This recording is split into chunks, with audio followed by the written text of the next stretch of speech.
Selamat datang di GBI Bukit Sian. Sebelum beribadah, mari simak beberapa informasi berikut ini. Datanglah bersama keluarga dan orang terkasih. Rasakan lawatan kasih dan kuasa Tuhan dalam ibadah dan pertemuan-pertemuan di GBI Bukit Sian. Ibadah Raya Minggu pada setiap hari Minggu. Pukul 7 pagi di Main Hall GBI Bukit Sian. Ibadah Kids, ibadah anak. Pada setiap hari Minggu, pukul 7.30 pagi. Di Upper Room GBI Bukit Sian. Bersamaan dengan ibadah Raya Minggu.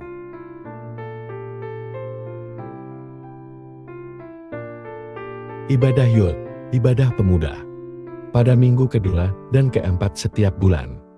Pukul 10 pagi di Main Hall GBI Bukit Sian. Doa malam, pada setiap hari Rabu, pukul 7 malam di Main Hall GBI Bukit Sian. Dan juga melalui Zoom dengan meeting ID yang tertera. Dana sosial Bukit Sian Family. Dengan Rp50.000 per keluarga setiap bulan. Kita dapat membantu keluarga Bukit Sian lainnya. Dan juga berpartisipasi dalam kegiatan sosial Bukit Sian Family. Pelayanan pastoral lainnya, seperti pelayanan keluarga, ibadah keluarga, doa khusus, konseling, pendampingan, dan bimbingan rohani. Dapat menghubungi tim Gembalo atau Majelis GBI Bukit Sian. Informasi lainnya akan disampaikan setelah ibadah selesai nanti. Selamat mengikuti ibadah sesaat lagi. Tuhan Yesus memberkati kita semua. Selamat pagi Bapak Ibu Saudara. Senang bertemu dengan saudara pagi ini. Suasana kemerdekaan, hari kemerdekaan sudah mewarnai ibadah pagi hari ini. Ya, saya akan bicara tentang satu tokoh penakut yang jadi pahlawan. Pahlawan itu pasti pemberani, betul? Ada pahlawan penakut? Tidak ada. Tapi kali ini saudaraku, seorang penakut tetapi bisa jadi pahlawan. Mungkin saudara tidak pernah menyangka orang ini adalah Gideon. Ya. Karena Gideon itu terkenal pemberani. Ya, dia mengalahkan banyak musuh dengan hanya 300 orang. Puluhan ribu musuh dikalahkan hanya dengan 300 orang. Ya. Dia pahlawan, tapi saudaraku ternyata dia seorang penakut. Siapa yang penakut di sini? Saudara berani menghadapi masa depan? Saudara pasti bilang berani karena ada Tuhan. Itu kan bukan saudara, itu Tuhan. Yang secara pribadi pasti ada rasa takut, deg-degannya ada gitu. Tetapi bersama Tuhan tentu bisa. Kenapa Gideon bisa jadi pahlawan? Bisa jadi pemimpin? Karena dia tidak sendiri. Dia bersama dengan Tuhan. 1 Korintus 25 ayat 27. Ya, 1 Korintus 5. Ya, maksud saya 1 Korintus 1 ayat 25 sampai 27. 1 Korintus 1 ayat 25 sampai 27. Sebab yang bodoh dari Allah lebih besar hikmatnya daripada manusia, dan yang lemah dari Allah lebih kuat daripada manusia. Ingat saja, saudara-saudara, bagaimana keadaan kamu ketika kamu dipanggil. Menurut ukuran manusia, tidak banyak orang yang bijak, tidak banyak orang yang berpengaruh, tidak banyak orang yang terpandang. Tetapi apa yang bodoh bagi dunia dipilih Allah untuk memalukan orang yang beriman. Dan apa yang lemah bagi dunia dipilih Allah untuk memalukan apa yang kuat. Amin. Silakan duduk. Berbahagialah setiap orang yang telah membaca, mendengar, dan melakukan firman Tuhan. Tuhan Yesus memberkati. Yang lemah dari Allah dipilih untuk mempermalukan yang kuat. Yang bodoh dipilih untuk mempermalukan mereka yang berhikmat. Bapak Ibu Saudara, dalam kitab Mazmur, Daud berulang kali berkata, Jangan mengandalkan kekuatan manusia. Kita jumpai itu berulang kali dalam kitab Mazmur. Jangan mengandalkan tombak, jangan mengandalkan pedang atau kuda. Dari pengalaman peperangan yang dijalani, Daud memberitahu kita bahwa Tuhanlah satu-satunya yang sanggup. Tuhanlah satu-satunya yang mampu memberi kemenangan kepada kita semua dalam setiap peperangan. Bapak Ibu Saudara, kemudian Rasul Paulus berkata, yang lemah bagi dunia dipilih oleh Allah untuk mempermalukan yang kuat. Kemudian yang bodoh dari Allah dipilih untuk mempermalukan yang berhikmat. Bukan berarti Allah tidak memilih orang-orang yang berhikmat. Allah pilih juga. Allah pilih juga orang-orang yang kuat.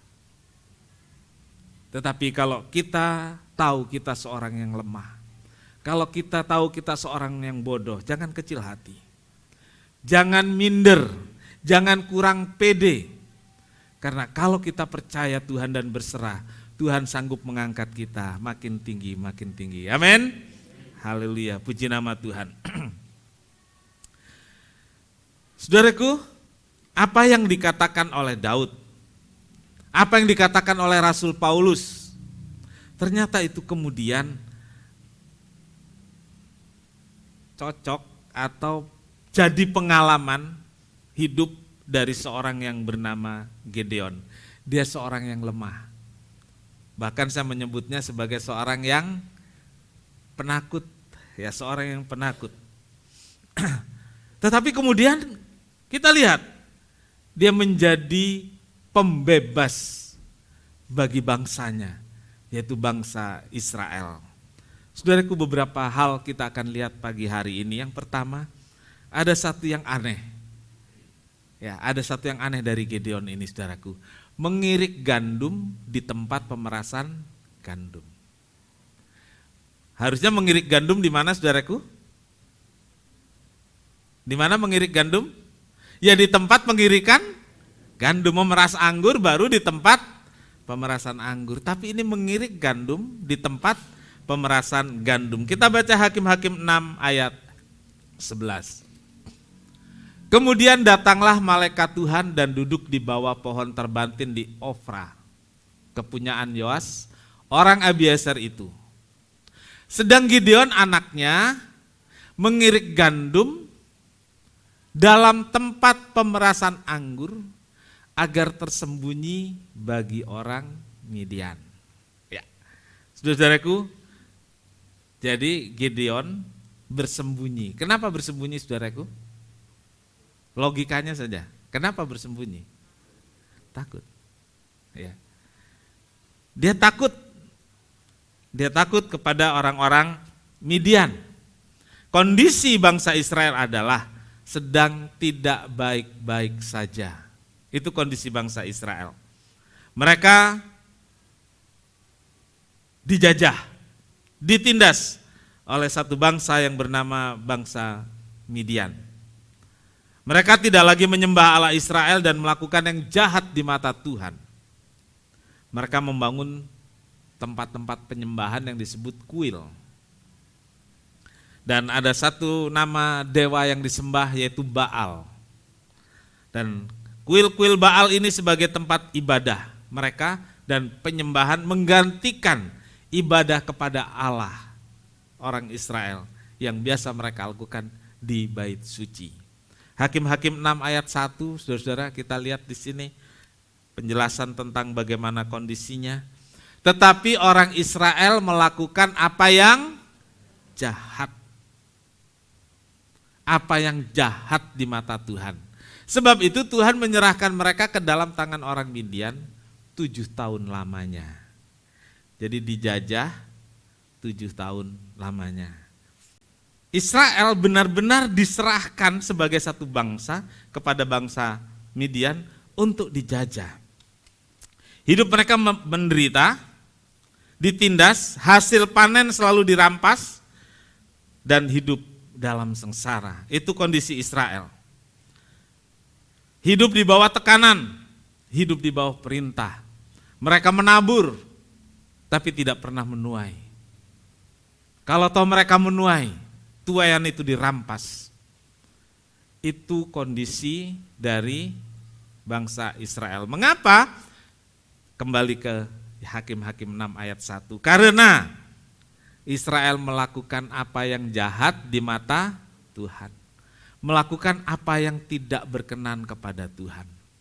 Saudaraku, bagi kita sekarang, saudaraku, bisa saja seorang tidak meninggalkan agama Kristen, ya, tetap percaya Tuhan, tapi melakukan apa yang jahat. Bisa enggak? Bisa. Kalau ada tindak kriminal, baik kejahatan kasar atau kejahatan berdasi, kalau namanya berbau-bau Kristen, saudara kesel enggak sih? Padahal dia itu. Kalau orang lain yang begitu, dasar memang orang. Kita ini sangat rasis dalam hal ini, saudara. Sama mereka semua. Di agama mereka, mereka termasuk apa yang jahat di mata kepercayaan mereka. Labelnya adalah tidak taat, itu saja.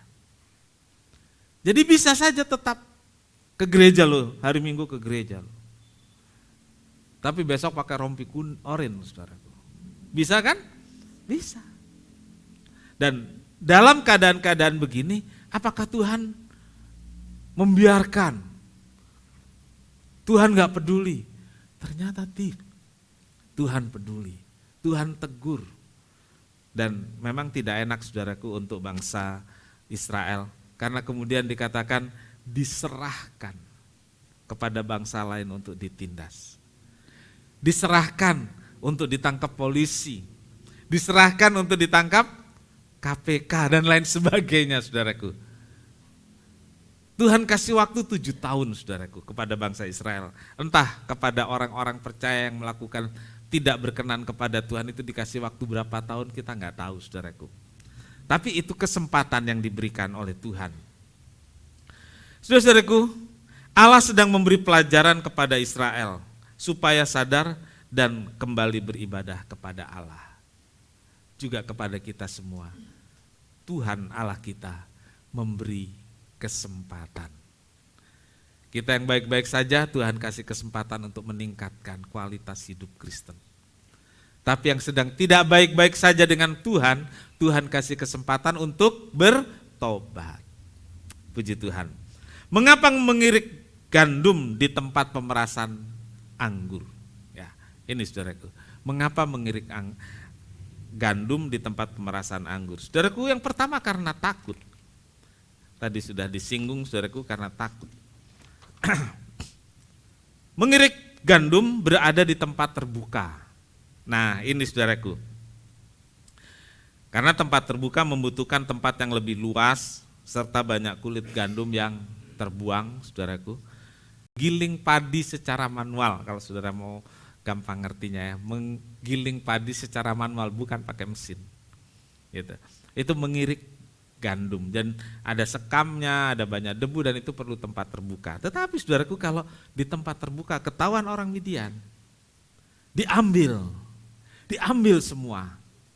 Dan orang Israel enggak kebagian makanan. Pemerasan anggur berada dalam ruangan. Cukup satu ruangan kecil, dapur, ya, karena meras anggur. Ya, hanya perlu tempat yang kecil, sederhana saja, tempat tertutup nggak masalah, sehingga bisa nggak ketahuan, ya, bisa nggak diketahui oleh bangsa Midian. Nah, Gideon lakukan itu, saudaraku, mengirik gandum di tempat pemerasan anggur karena takut dirampas orang Israel. Yang kedua, saudaraku, Gideon ini, saudaraku, lemah dan tidak pede, ya, nggak percaya diri. Coba Hakim-Hakim 6 ayat 15. Tetapi jawabnya kepadanya, Tuhanku, dengan apakah akan kuselamatkan orang Israel?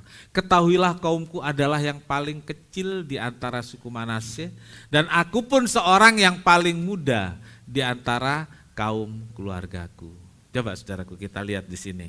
Ketika malaikat menjumpainya dan memberitahu bahwa dia akan dipakai Tuhan. Ya. Yang dikatakan oleh Gideon adalah, maaf Tuhan, saya ini kaum yang paling kecil dari suku Manasye. Suku Manasye itu suku yang kecil, saudara. Ya, suku Manasye itu suku yang kecil. Dan ada kaum. Jadi kalau orang bilang itu rumpunnya, ya, rumpunnya kecil saja, gitu. Dan dia seorang yang paling muda di antara kaum keluarganya. Ya. Paling kecil, paling lemah, dia merasa seperti itu. Ini menunjukkan bahwa Gideon nggak pede, saudaraku. Ya, dia tidak percaya diri. Ya, ketika malaikat menjumpai Gideon berbicara tentang tugas yang akan dilakukan, Gideon berkata, aku ini adalah suku Manasye dari kaum yang kecil dan dia merasa masih muda. Ya, dengan latar belakang ini, ia tidak yakin akan kemampuannya. Dia tidak yakin akan kemampuannya. Dia tidak percaya diri. Ya.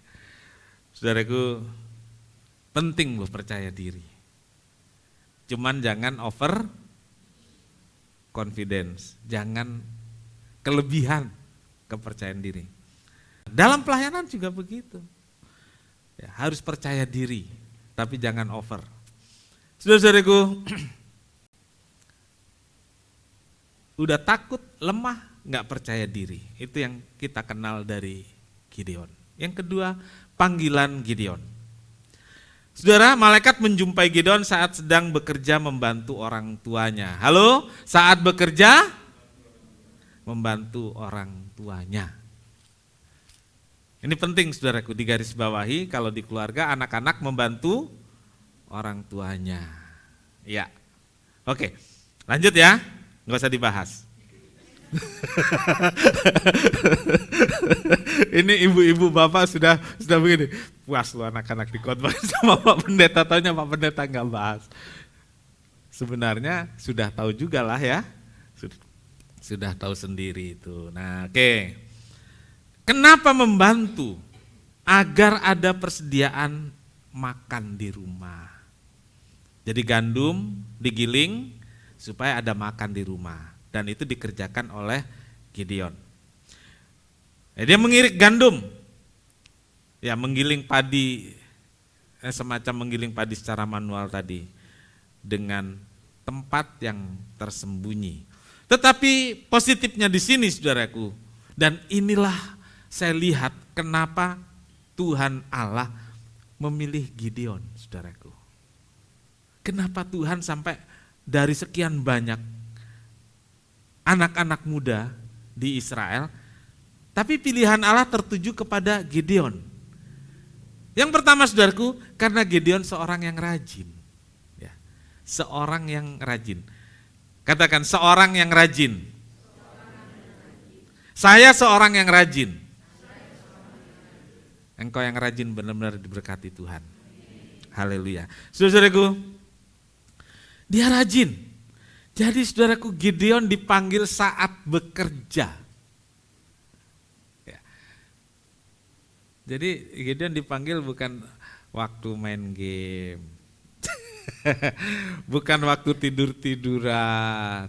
Enggak, saudaraku. Gideon dipanggil waktu bekerja. Dia rajin. Tuhan senang dengan orang-orang yang rajin. Ya, coba kita lihat Amsal 10 ayat 4. Ya, Amsal 10 ayat 4. Tangan yang lamban membuat miskin, tetapi tangan orang rajin menjadikan kaya. Baca sama-sama, 2, 3. Tangan yang lamban membuat miskin, tetapi tangan orang rajin menjadikan kaya. Saudara-saudara, berkat datang dari tangan yang tidak pernah lelah untuk bekerja. Tangan yang gak pernah capek untuk bekerja. Pengkhotbah katakan tabur di pagi hari dan jangan kasih berhenti tanganmu sampai pada petang hari. Ya. Nabur pagi tapi dibilang jangan berhenti tanganmu sampai petang hari. Saudara bekerja berapa jam sehari? Itu di kantor. Terus di rumah saudara tidur emangnya? Ada ini itu diberesin kan, itu orang rajin. Kalau yang bekerja 8 jam sehari pulang terus tinggal makan, tidur, nonton. Nah, saudaraku, itu tidak termasuk rajin. Karena tangan yang rajin itu tidak berhenti sebelum tidur. Iya. Tangan yang rajin itu tidak berhenti makan. Salah ya. Tidak berhenti sebelum tidur, apa aja ada. Namanya berhenti ya waktu tidur. Dan jarang terjadi itu ya. Jarang terjadi. Kalau orang Jawa bilang apa Pak Pri? Umek aja gitu ya. Betul ya? Umek gitu ya. Terus saja. Ada aja yang dikerjain. Dengan keringatmu, engkau akan makan. Ya, engkau akan makan hasil jerih payahmu. Rajin, saudaraku. Jadi orang harus rajin. Tentu kita mau belajar untuk jadi orang yang rajin. Karena Alkitab bilang tangan yang rajin menjadi kaya. Tangan yang rajin diberkati oleh Tuhan. Petrus dipanggil waktu kerja. Di mana Petrus dipanggil? Di tepi pantai Galilea, waktu kerja sebagai nelayan. Paulus dipanggil waktu apa saudaraku? Waktu kerja keras dan ngamuk sesuai dengan keyakinannya. Dia mau habisi orang-orang yang percaya Tuhan. Kan rajin, semangat pada kepercayaannya. Dan disitulah kemudian Tuhan panggil. Saudaraku, kedua selain rajin, Gideon itu taat kepada Allah, taat kepada Tuhan. Ingat saat itu orang Israel sedang mengalami kemunduran rohani. Ya, mereka menyembah berhala yang disebut Baal. Bahkan nih saudaraku, bapaknya sendiri yang bernama Yoas itu punya kuil berhala, ya, punya kuil Baal. Ya, dalam Hakim-Hakim 6 ayat 25 kita membaca di sana, pada malam itu juga Tuhan berfirman kepada Gideon, ambil seekor lembu jantan kepunyaan ayahmu, yakni lembu jantan yang kedua, berumur 7 tahun. Runtuhkanlah mezbah Baal kepunyaan ayahmu. Jadi bapaknya pemimpin agama penyembahan Baal, saudaraku. Tapi bagaimana dengan Gideon, saudaraku? Ternyata Gideon tidak menyembah Baal, saudaraku. Gideon tidak menyembah. Dia tetap percaya kepada Tuhan, dia tetap beribadah kepada Tuhan. Terbukti ketika malaikat datang. Ya. Gideon memberi korban. Ya. Gideon memberi persembahan. Ya. Saudaraku, Gideon memberi persembahan untuk meyakinkan dirinya bahwa yang datang menjumpai itu adalah malaikat yang diutus Allah. Dia kasih persembahan dan dia minta tanda kepada malaikat itu jika memang benar-benar malaikat itu adalah utusan Tuhan. Minta tanda agar supaya kalau persembahannya nanti datang disentuh oleh tongkat malaikat, maka akan timbul api yang membakar korban. Ini permintaan Gideon, dia ingin meyakinkan dirinya bahwa yang dijumpai itu adalah utusan Tuhan. Karena itu dia persembahkan sesuai dengan persembahan aturan Taurat. Bukan persembahan aturan Baal. Dia persembahkan sesuai dengan aturan Taurat. Artinya dia seorang yang taat beribadah kepada Tuhan walaupun yang lainnya menyembah berhala. Dia tetap taat beribadah kepada Allah walaupun yang lainnya melakukan apa yang jahat di mata Tuhan. Saudaraku, yang kedua kita lihat ketaatan Gideon adalah karena dia kemudian membangun mezbah. Ya, ketika malaikat itu telah membuktikan panggilannya, Gideon membangun mezbah. Ya, kalau bukan orang yang taat, dia tidak akan membangun mezbah. Jika tidak biasa, tidak mungkin seorang tiba-tiba membangun mezbah. Membangun mezbah itu tempat untuk doa. Saudara, tempat untuk doa itu bukan gereja atau bangunan besar, tapi kalau kita lihat cukup dengan satu batu, tempat dia menyembah, itu mezbah, saudaraku. Atau bangunan kecil, tempat dia menyembah, saudaraku. Kalau di kepercayaan Hindu, saudaraku, di setiap depan rumah itu ada mezbah. Serius, saudaraku. Dari kecil saya lihat itu. Ya, di kampung saya ada lebih dari satu kecamatan itu kampung orang-orang Hindu, saudaraku. Bahkan sebelum dia bangun rumah, dia bangun mezbah dulu. Itu yang pertama. Yang kedua, tidak boleh rumah lebih bagus dari mezbah. Wih, saya pikir ini kepercayaan yang dianut dengan luar biasa. Saudara punya mezbah di rumah sebagai orang percaya Tuhan? Satu tempat di mana saudara biasa berdoa. Bangun tidur berlutut di samping kasur gitu ya, taruh kepala dan tahu 1 jam amen. Kenapa saya katakan ini? Kenapa? Karena saya pernah begitu. Gitu ya. Jadi saudara nggak usah malu lah. Yang saudara lakukan saya lebih dulu lakukan kok dulu. Gitu ya. Iya. Bagaimana dengan kita sebagai orang Kristen, punya mezbah enggak? Gitu loh. Mereka punya tempat tertentu. Ya kita harusnya punya ya. Harusnya punya. Mungkin bukan ruangan tertentu tapi tempat tertentu. Kalau berdoa ya di sana gitu. Jadi kadang-kadang baru lihat tempatnya, saudaraku, oh ya, saya belum berdoa, baru lihat tempatnya, saudaraku. Iya. Kadang-kadang ada kesibukan ya, kesibukan ini dan itu, pagi hari bisa yang biasanya doa, atau pagi ada WA harus gini harus gitu ya, atau udah jam 6, lupa nih, udah mandi, lihat, oh iya tadi belum berdoa, ya mulai ambil waktu. Jadi ada mezbah. Nah, Gideon punya kebiasaan menyembah Tuhan, entah di sudut mana di rumahnya, karena bapaknya kepercayaannya beda, menyembah berhala. Nah, saudara-saudariku, ketika selesai perbincangan dengan malaikat, Gideon langsung membangun mezbah dan memberi nama untuk mezbahnya itu Yehovah Shalom. Ya, Yehovah Shalom, yang artinya Tuhan. Biasa saudara menyebut Shalom, kalau ketemu Shalom. Ada nadanya yang selalu nggak berubah, Shalom. Dia habis ngomelin anaknya di dapur, dia bentak-bentak anaknya, pendeta datang terus Shalom. Udah lain lah itu gitu ya.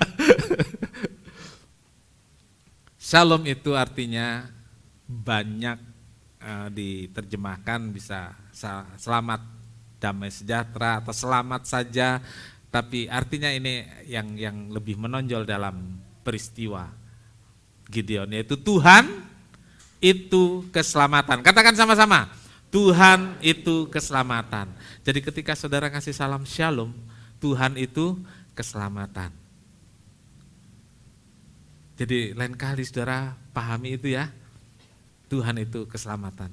Apa bedanya dengan selamat pagi, selamat siang, selamat malam? Apa bedanya? Tidak ada bedanya, hanya soal bahasa.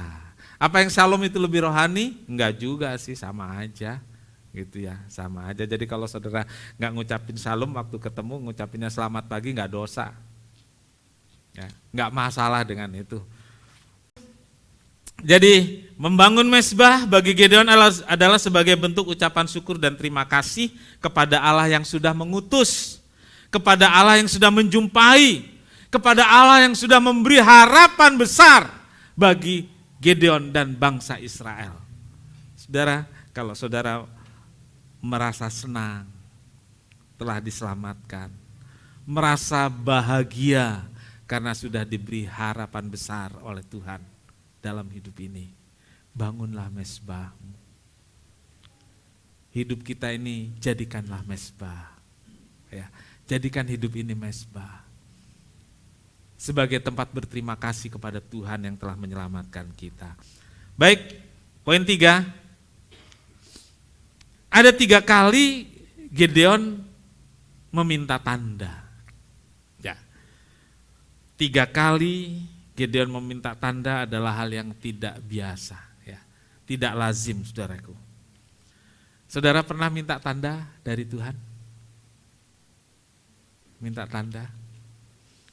Saya mengenal seorang yang minta tanda, saudaraku. Tapi kemudian dia nggak mau, saudaraku. Karena bukan seperti yang dimaksudkan. Lah, gimana, saudaraku? Kan nggak bisa. Gitu ya, nggak bisa begitu. Kalau Tuhan kasih tanda ya ikuti. Perlu nggak sih minta tanda? Jangan-jangan hanya keinginan dan pikiran kita saja dicocok-cocokkan. Gitu.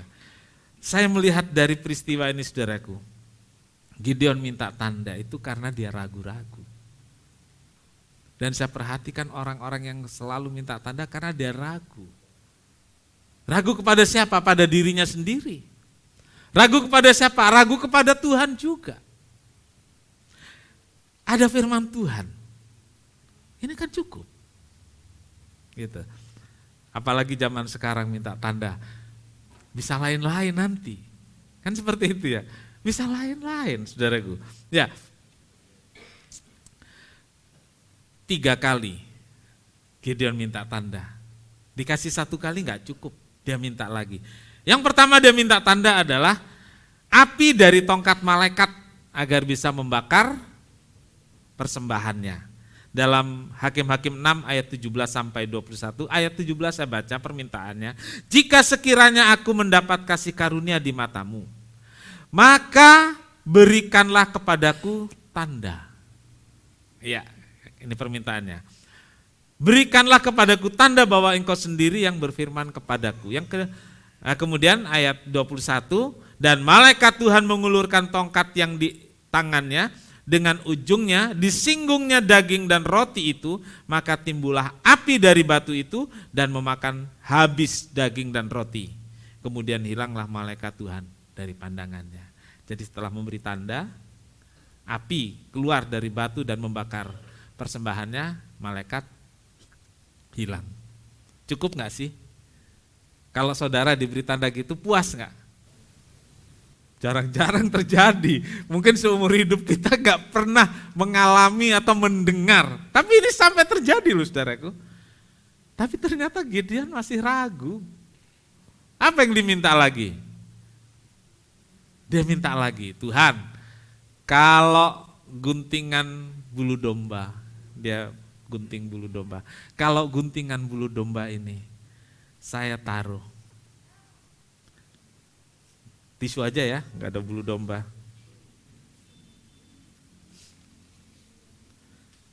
Jadi dia taruh ini, saudaraku.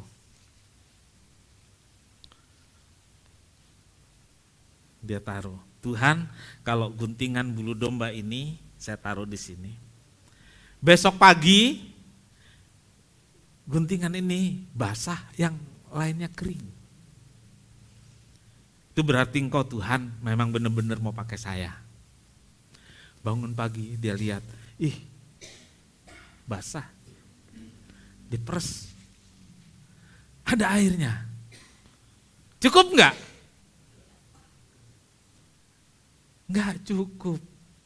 Saudara paham kalau saya bilang dia seorang yang peragu? Udah 2 kali loh, masih enggak yakin. Saudara paham kalau saya bilang dia tidak pede? Udah 2 kali loh, saudaraku. Logikanya begini, saudaraku. Bisa jadi, ini kan pakai logika ya. tadi malam semua basah. Cuman udah pagi, ini kan rumput-rumput, tanah-tanah ini kan nyerap air. Kering, ini basah, wajar. Bisa aja Tuhan gak kerjakan itu. Nah jadi main logika ya. Bener gak analisa saya? Bisa kan? Ini tetap basah karena bulu domba menyimpan air. Tanah menyerap air. Sekarang dibalik. Tuhan, kalau bulu domba ini kering, kelilingnya basah, baru saya yakin Tuhan itu panggil saya. Baru saya yakin bahwa Tuhan berkehendak memakai saya. Pagi-pagi dia datang, dia lihat, kering, kelilingnya basah. 3 kali loh saudaraku minta tanda. Jadi saudaraku, Allah memenuhi permintaan Gideon dalam soal tanda ini. Untuk meyakinkan Gideon bahwa Allah benar-benar memanggil dan mau memakai Gideon. Saudaraku, perlukah tanda itu sekarang menjadi sesuatu yang penting untuk kita? Tanda secara jasmani, tanda secara visual, tanda secara fisik. Saudaraku, menurut saya ya enggak terlalu penting lah.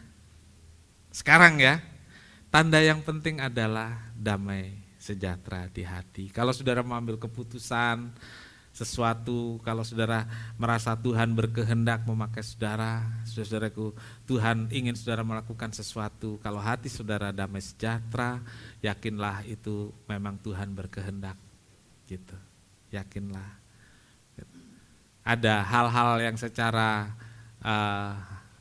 logika bisa menjadi pertimbangan, ada hal-hal yang memang bisa dilihat secara kasat mata meyakinkan kita. Kalau minta tanda nanti lain-lain lagi saudaraku. Karena iblis juga bisa campur tangan di sana. Kan seperti itu. Bisa. Gitu. Jadi tanda yang paling penting adalah hubungan kita dengan Tuhan. Kalau hubungan kita dengan Tuhan itu baik-baik saja, ketika kita ingin melakukan sesuatu, ya Tuhan yakinkan, kita nggak perlu ragu-ragu. Di hati kita memang nggak ada ragu-ragu. Masih belum yakin juga si Gideon ini saudaraku. Kalau saya jadi Tuhan kebangetan lu ya. Iya saudaraku. Gideon masih belum puas dengan 3 tanda, masih belum yakin. Lalu saudaraku, ada satu orang yang mimpi, ada prajurit yang mimpi. Ada satu jelai gandum, itu bergulung-gulung, menghanguskan, membakar, menghabiskan kemah-kemah orang Midian. Jelai gandum itu kan kecil saudaraku, tapi bisa menghabiskan perkemahan orang Midian. Dalam Hakim-Hakim 7 ayat 15, ini keyakinan dari Gideon tumbuh di sini saudaraku. Segera sesudah Gideon mendengar mimpi itu diceritakan dengan maknanya, sujudlah ia menyembah, kemudian pulanglah ia ke perkemahan orang Israel lalu berkata, bangunlah sebab Tuhan telah menyerahkan perkemahan orang Midian ke dalam tanganmu. Seluruh cerita ini ada dalam Hakim-Hakim 6, 7 dan 8. Saudara bisa baca nanti di rumah. Saudaraku, saya ambil poin-poin yang akan menjadi penunjang untuk melihat bahwa Gideon adalah seorang pengecut, seorang penakut, seorang lemah, seorang yang tidak pede, tetapi Tuhan pakai jadi pemimpin, menjadi pahlawan bagi Israel. Saudaraku, Gideon merasa dirinya hanya sekeping jelai. Jadi waktu mimpi itu diceritakan kepada Gideon dan orang teman dari yang mimpi itu memberitahu artinya bahwa jelai gandum itu adalah Gideon yang kecil, Gideon yang lemah, Gideon yang gak punya kemampuan. Tapi jelai itu bergulung-gulung menghabiskan perkemahan orang Midian. Di situ Gideon baru tahu bahwa dirinya adalah sekeping jelai gandum. Tetapi karena Tuhan yang pakai, karena Tuhan yang berkehendak, bisa menghabiskan lawan, yaitu bangsa Midian yang menindas Israel. Saudara-saudaraku, setelah mendengar itu semua, keraguan Gideon habis. Rasa takut dan lemahnya hilang. Ada satu semangat, ada satu keberanian. Dan ia mulai bergerak dan melaksanakan tugasnya. Dan kemudian saudaraku, poin keempat, Gideon sang pahlawan. Ya, Gideon sang pahlawan. Jadi bersama rakyat dan pasukan yang hanya berjumlah 300. Tadinya 32.000 pasukan, saudaraku. Tuhan bilang jangan sebanyak itu. Kenapa, saudaraku? Jangan nanti kalau Gideon menang, Gideon merasa dengan didukung 32.000 bisa menang. Tuhan dilupakan. Ya. Tuhan ditinggalkan. Tapi kali ini saudaraku, Tuhan mau disortir, hanya tinggal 300 orang saja. Dan dengan 300 orang itu, Gideon maju berperang, dibagi 3 kelompok, 100 orang, 100 orang. Seperti yang diperintahkan Tuhan, dan Gideon mengikuti caranya Tuhan. Caranya bagaimana dengan 100 orang? Tuhan bilang, tiuplah sangkakala, pecahkan buyung, dan nyalakan obor. Tuhan akan bekerja. Saudaraku, sesuai dengan rancangan Tuhan, Gideon melakukan. Pada satu malam ketika tentara Midian sedang tidur nyenyak, Gideon menggerakkan 300 orang ini meniup sangkakala bareng-bareng, ya. Tiup trompet bareng-bareng, berisik seperti banyak banget. Saudaraku, pernah kaget waktu tidur ada suara sedikit saja begitu, pernah? Rasanya kan berisik banget, saudaraku, ya. Wah, padahal cuma suara biasa waktu kita sadar, tapi waktu kita bangun tidur rasanya menakutkan begitu, ya. Nah, saudaraku, ini yang dilakukan Gideon sesuai dengan perintah Tuhan. Sangkakala ditiup. Apa artinya sangkakala ditiup? Sangkakala ditiup mengeluarkan suara nyaring dan menggetarkan. Ini bicara tentang pujian dan penyembahan kepada Tuhan. Saudara mau menang seperti Gideon? Mau jadi pahlawan seperti Gideon? Amin. Harus jadi orang yang suka memuji Tuhan dan menyembah Tuhan. Praise and worship. Ya, praise and worship. Jangan hari Minggu saja, di rumah juga lakukan. Ya. Dan setelah di rumah dilakukan, lanjutkan pada hari Rabu di gereja, pulang lanjutkan lagi.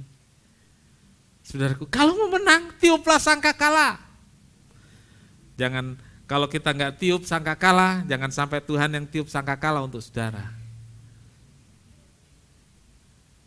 Kalau bunyi sangkakala, langsung pindah ke sorga. Jadi jangan sampai Tuhan yang tiup sangkakala untuk saudara. Mari kita tiup sangkakala, amin. Memuji dan menyembah Tuhan. Buyung dipecahkan, buyung itu tempat air yang dibawa kemana-mana, saudaraku. Dan itu terbuat dari tanah, ya, bisa terbuat dari tanah, dari kulit, tapi yang digunakan ini dari tanah. Jadi buyung itu dipecahkan bareng-bareng. Suaranya bagaimana, saudara? Kencang, saudaraku. Seperti kalau yang dari tanah itu, kendi, ya, itu dipecahkan.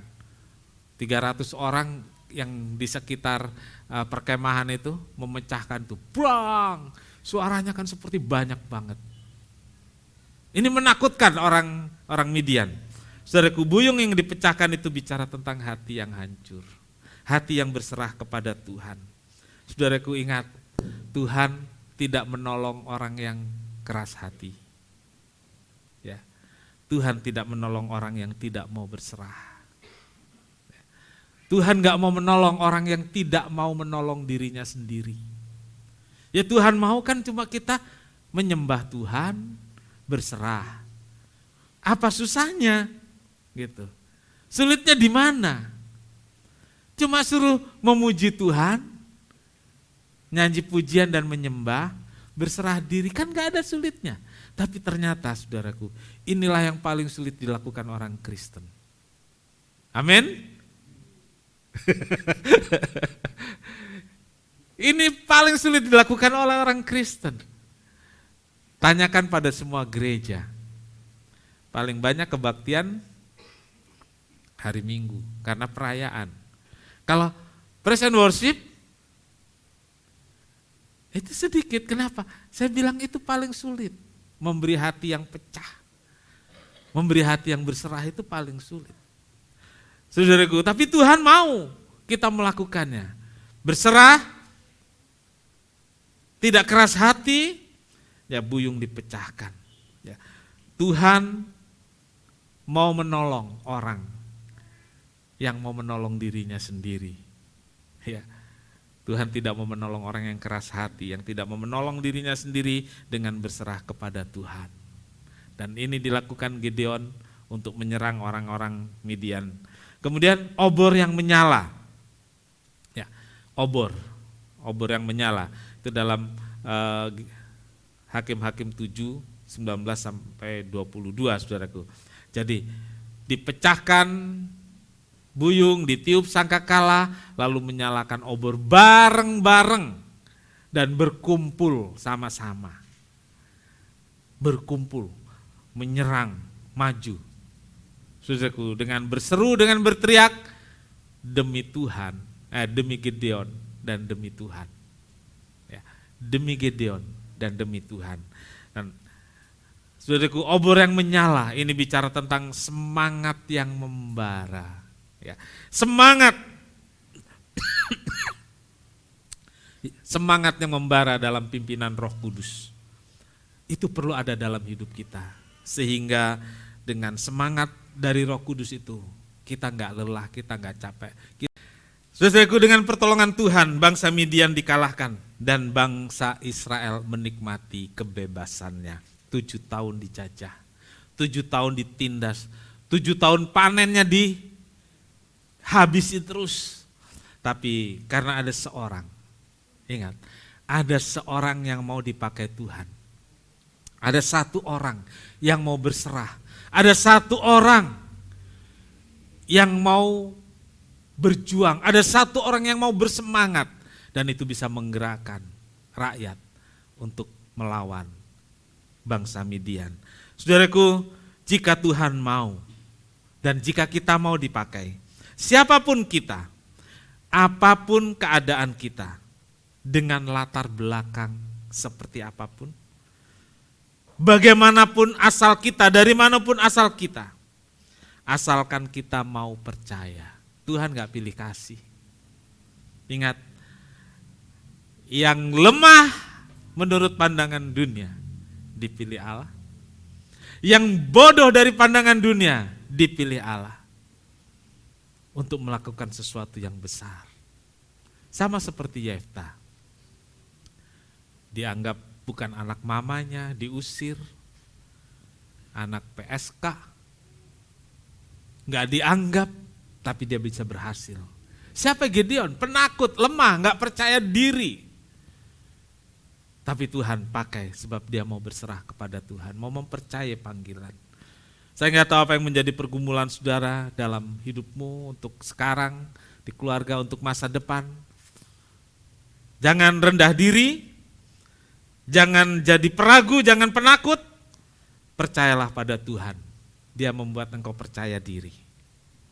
Kalau engkau kurang percaya diri, tingkatkan percayamu kepada Tuhan.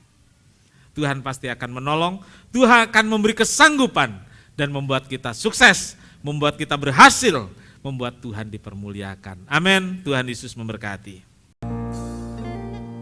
Kita sama-sama berdiri.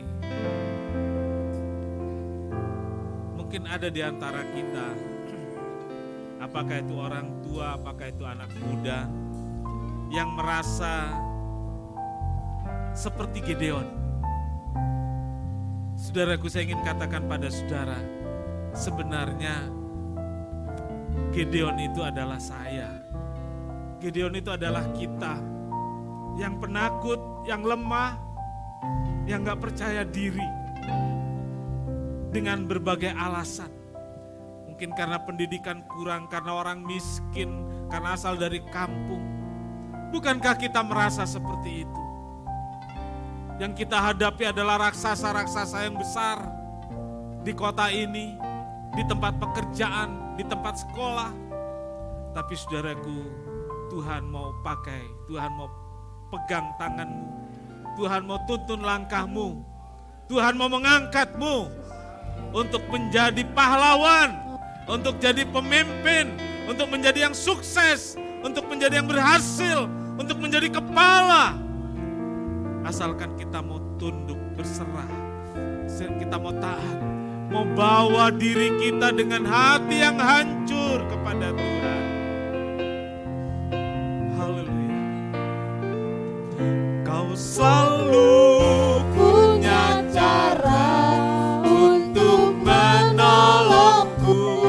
Kau selalu punya jalan keajaibanmu. Kau dahsyat dalam segala perbuatanmu, dan ku tenang di dalam. Kau selalu punya cara. Tuhan gak pernah kehabisan cara untuk menolongmu. Yes, haleluya. Untuk menolongku, kau selalu punya jalan keajaibanmu.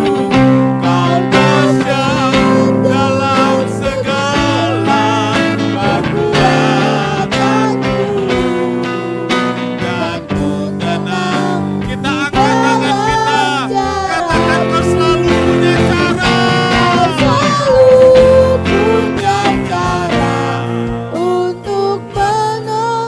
Kau selalu punya jalan. Punya jalan keajaibanmu. Kau dahsyat dalam segala perbuatanmu, dan ku tenang di dalamnya, dan ku tenang, dan ku tenang di dalam, dan ku tenang, dan ku tenang di dalam jalanku. Haleluya. Haleluya.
diberi kesempatan mengakui kepadamu bahwa mungkin setiap kami punya ketakutan kami masing-masing, setiap kami punya kecemasan masing-masing terhadap masa depan kami Tuhan.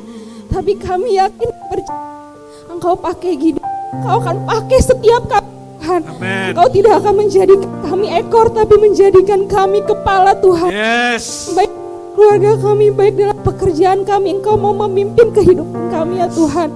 Tuhan, ampuni setiap dosa dan kesalahan kami Tuhan. Biar Engkau mau terus pakai kehidupan kami masing-masing Tuhan. Biarlah kami selalu memuliakan-Mu Tuhan dalam setiap kegiatan yang kami lakukan Tuhan. Tuhan, terima kasih atas berkat-Mu dalam firman pagi hari ini yang kami terima Tuhan. Biarlah firman ini menjadi rema bagi kehidupan kami. Biar firman ini dapat kami dengan sebaik-sebaiknya dalam kehidupan kami hari demi hari ya Tuhan. Kiranya Engkau berkati Bapak Gembala, Engkau berkati dalam pelayanannya, Engkau berkati dalam kesehatannya, Engkau pakai beliau lebih hari lebih lagi Tuhan. Tuhan, terima kasih atas berkat firman-Mu pagi hari ini. Kami telah berdoa dan mengucap syukur. Haleluya. Bapa di sorga, terima kasih untuk pertolongan Tuhan dalam ibadah ini. Terima kasih untuk berkat Tuhan, sukacita dan damai sejahtera yang Tuhan limpahkan pada kami dalam ibadah pagi hari ini. Kami akan pulang, biar Tuhan memberkati kami semua. Apa yang kami lakukan di rumah Tuhan ini, biarlah itu menyenangkan hati Tuhan. Baik pujian kami, doa kami, biarlah naik ke hadirat Allah. Juga persembahan, persepuluhan anak-anak-Mu, biarlah itu menyenangkan hati Tuhan. Dan dari sorga Tuhan buka pintu-pintu berkat, memenuhi setiap pundi-pundi anak-anak-Mu, sehingga setiap jemaat dicukupkan dalam segala hal. Tuhan dipermuliakan. Terima kasih Tuhan, terima kasih. Saudaraku, Tuhan memberkati engkau dan melindungi engkau. Tuhan menyinari engkau dengan wajahnya dan memberi engkau damai sejahtera. Tuhan menghadapkan wajahnya kepadamu dan memberi engkau damai sejahtera. Saudara yang kekasih, terimalah berkat dan damai sejahtera dari Allah Bapa, kasih karunia dari Tuhan Yesus serta persekutuan Roh Kudus serta kita semua sekarang sampai selamanya. Ini doa kami alaskan dalam satu nama, yaitu di dalam nama Tuhan Yesus Kristus Juru Selamat dan Penebus kami berdoa. Bapa kami yang di sorga, dikuduskanlah namamu, datanglah kerajaan-Mu, jadilah kehendak-Mu di bumi seperti di surga. Berikanlah kami pada hari ini makanan kami yang secukupnya, dan ampunilah kami akan kesalahan kami, seperti kami juga mengampuni orang yang bersalah kepada kami. Dan janganlah membawa kami ke dalam pencobaan, tetapi lepaskanlah kami daripada yang jahat. Karena Engkaulah yang punya kerajaan dan kuasa dan kemuliaan sampai selama-lamanya. Amin. Bapa, terima kasih. Bapa, terima